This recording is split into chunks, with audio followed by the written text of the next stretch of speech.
અમદાવાદના શાહીબાગના આવેલા સુપ્રસિદ્ધ કેમ્પ હનુમાન મંદિરે 251 કિલોની માવાની કેક કાપીને હનુમાન જયંતીની ભવ્ય ઉજવણી થઈ હતી। હનુમાન જયંતીના પર્વને લઈને મંદિરને ફૂલોથી શણગારવામાં આવ્યું। વહેલી સવારથી મંદિરોમાં મોટી સંખ્યામાં ભક્તો મંદિરે પહોંચીને હનુમાન દાદાના દર્શનની એક ઝલક મેળવી ધન્યતા અનુભવી હતી। મંદિર તંત્ર દ્વારા સુંદરકાંડના પાઠ ધ્વજારોહણ વિધિ પણ કરવામાં આવી છે। આ સાથે જ હનુમાનજીના જન્મોત્સવના વધામણા કરવા માટે 251 કિલો શુદ્ધ દૂધના માવાની કેક કાપવામાં આવી હતી। 251 કિલો બુંદી ગાંઠિયાનું પણ ભક્તોમાં વિતરણ કરાયું હતું। કેમ્પ હનુમાન મંદિર શ્રી મારુતિ યજ્ઞનું પણ આયોજન થયું છે।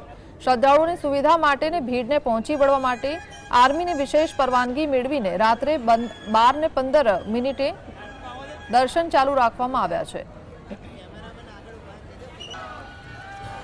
51 કિલોનો દૂધનો માવો કેક સ્વરૂપે ધરાવવામાં આવે છે। 251 કિલો બુંદી પ્રસાદ હનુમાનજીના ચણાના લોટ ધરાવવાનું ખૂબ મહત્વ છે। તો બુંદી પ્રસાદ 251 કિલો ધરાવવામાં આવે છે અને અત્યારે આવનાર ભક્તોને તે વેચી દેવામાં આવશે।